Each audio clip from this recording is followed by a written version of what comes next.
ചങ്ങായിമാരെ, നിങ്ങളൊന്ന് അത്തിരിക്കണം, ആരിക്കണം. എല്ലാരും ഉറക്കെ സലാം അടക്കിക്കോളി. അസ്സലാമു അലൈക്കും. ഇബ്തിഹാജിന്റെ നയനമനോഹരമായ വേദിയിൽ ഞാൻ നിങ്ങൾക്ക് ഒരു കൊച്ചു കഥ പറഞ്ഞുതരാം. എല്ലാരും ശ്രദ്ധിച്ച് കേട്ടോളി. പണ്ട് പണ്ട് പണ്ട് പണ്ട് പണ്ട് പണ്ട് അതായത് പണ്ട് പണ്ട് പണ്ട് പണ്ട് പണ്ട് പണ്ട് കാലചക്രം പിന്നോട്ട് കറക്കിയാൽ ഞാൻ ജനിച്ചിട്ട് കൂടി ഉണ്ടാവൂല. അതുകൊണ്ട് കുറച്ച് കറക്കിയിട്ട് ഞാനൊരു ഒന്നിലെത്തണതിന്റെ മുന്നേ മൈ ഗെറീസ് ഇന്ദൽ പാടം, അതായത് എന്റെ വീടൊരു പാടവരമ്പത്താണ് എന്നും എന്റെ താത്താൻ ഉസ്താദ് മാദർസിയും വിട്ട് വരമ്പത്ത് കൂടെ ഇങ്ങനെ നടന്നു. അത് കാണുമ്പോ എന്റെ ഉമ്മ പറയാൻ തുടങ്ങും, ഒതുങ്ങിയിരുന്നോ അല്ലെങ്കിൽ ഇപ്പൊ എന്നെ ഉസ്താദിനെ മദർസിയും കൊണ്ടാക്കും. പണ്ടേ ഞാനൊരു നല്ല കുട്ടിയായോണ്ട് നാട്ടുകാർക്കും വീട്ടുകാർക്കും പിന്നെ ഭയങ്കര കാര്യമായിരുന്നു. ഞാൻ എന്ത് ചെയ്താലും തമാശയായിട്ടാ പേരക്കാര് കാണാം. എന്റെ ചങ്ങായിമാരെ എങ്ങക്ക് കേക്കണോ? ഒരു ദിവസം എന്റെ താത്ത കുഴിച്ചിട്ട് ചെടിക്ക് വേര് വന്നിക്കണോന്നറിയാൻ വേണ്ടി മെല്ലെ, വളരെ മെല്ലെ ഒന്ന് പൊക്കി നോക്കി. കാര്യമായിട്ടൊന്നും കാണാത്തോണ്ട് ഞാനത് അവിടെ തന്നെ ഇട്ടു. പിന്നെ പറയണോ, കച്ചറോട് കച്ചറ. അപ്പോഴാണ് എന്റെ ഇമ്മാന്റെ അടുത്ത ഡയലോഗ്, ഒതുങ്ങിയിരുന്ന അല്ലെങ്കിൽ ഇപ്പൊ എന്റെ ഉസ്താദിനെ മദർസി കൊണ്ടാക്കും, മൂപ്പരെ നമുക്ക് നല്ല ആടിയും കിട്ടും. പൊന്നാറിന്റെ ചങ്ങായിമാരെ, ഞാൻ നമ്മളോട് പറയാം, മാദർസ എന്ന് പറഞ്ഞ വലിയ ലോക്കപ്പും അവിടുത്തെ ഉസ്താദന്മാര് ഉരുട്ടൽ വീരന്മാരായ പോലീസുകാരും അവര് ഡിഷുവും എന്നും പറഞ്ഞ് ഇടിക്കുന്ന ഞാനപ്പോ കരുതിയേ. അങ്ങനെ ഇച്ച ഉസ്താദിന് ഭയങ്കര ദേഷ്യായി. അങ്ങനെ ഞാനൊരു കാര്യം തീരുമാനിച്ചു. ഒരു ദിവസം ഉസ്താദ് വരമ്പത്ത് കൂടെ ഇങ്ങനെ നടന്നു പോകുമ്പോ ഇച്ച് കിട്ടിയൊരു വലിയ കല്ലെടുത്തിട്ട് ഉസ്താദിനെ വെച്ചൊരു ഒറ്റയേറ്. ഇച്ചുവിന്റെ പണ്ടേ കുഞ്ഞോളോണ്ട് കല്ല് നേരെ മൂപ്പര മുതുകത്തേക്ക്. മൂപ്പര് നേരെ തിരിഞ്ഞ് തോടിയും പിടിച്ച് കണ്ണും ചോപ്പിച്ചോണ്ടൊരു നോട്ടം.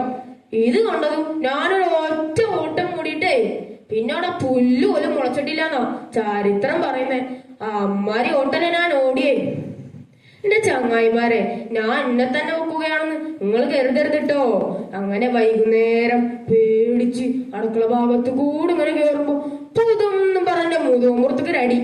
ആരെ വകെ ഞങ്ങളെ വിചാരം? എന്റെ ഇമ്മാന്റെ വകെ അന്ന് കിട്ടിയ പാട് ഇന്നും എന്റെ പുറത്തുണ്ട്. ഞാനാണെങ്കിൽ കിട്ടിയത് കൊണ്ട് തൃപ്തിയായി. അങ്ങനെ പിറ്റേ ദിവസം ഞാനാണെങ്കിൽ കിട്ടിയത് കൊണ്ട് തൃപ്തിയായി. എന്റെ ബദരീങ്ങളെ, റമദാൻ 30 കഴിഞ്ഞു. അൽഹംദുലില്ലാ 3 എണ്ണം നോറ്റു. ഇച്ചി പിന്നെ പണ്ടേ വൈച്ചണത്ത് കൊള്ളോണ്ട് ബാക്കി ചട്ടിയിലും നോറ്റു.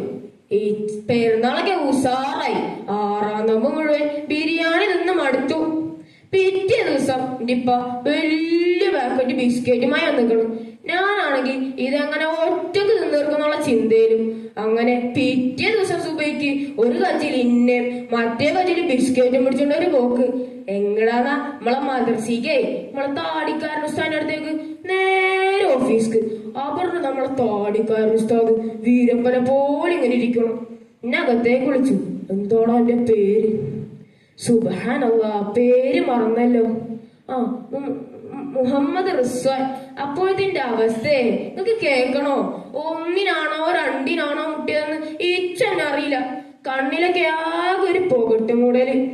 പിന്നല്ലേ രസം, ഉസ്താദ് നമ്മളെ മദർസി കൊണ്ടുപോയി. അവിടെ നമ്മള് പറഞ്ഞ പോലെ അടിയില്ല ഇടിയില്ല, മറിച്ച് നമ്മളെ കൊണ്ട് പാട്ട് പാടിപ്പിക്ക, കഥ പറയിപ്പിക്ക, നല്ല രസാ. പിന്നില്ലേ ആഴ്ചയില് വെള്ളിയാഴ്ച ദിവസം ലീവുണ്ട്. ചുരുക്കി പറഞ്ഞ മദർസ എന്ന് പറഞ്ഞ ഒരേ മൂടാ. ഏത് മൂട്? പൊളി മൂട്. എന്റെ ചങ്ങായിമാരെ, മദർസ ഒന്നും വേണ്ടെന്ന് പറയണ ഒരുപാട് മൊയ്ന്തന്മാരുണ്ട് ഇപ്പൊ. മദർസയില് നല്ല കാര്യാ കുട്ടികൾക്ക് പഠിപ്പിച്ചു കൊടുക്കണേ. അതുകൊണ്ട് മദർസ ഇല്ലാതാക്കാൻ ഒരുത്തനും ശ്രമിക്കണ്ടോ.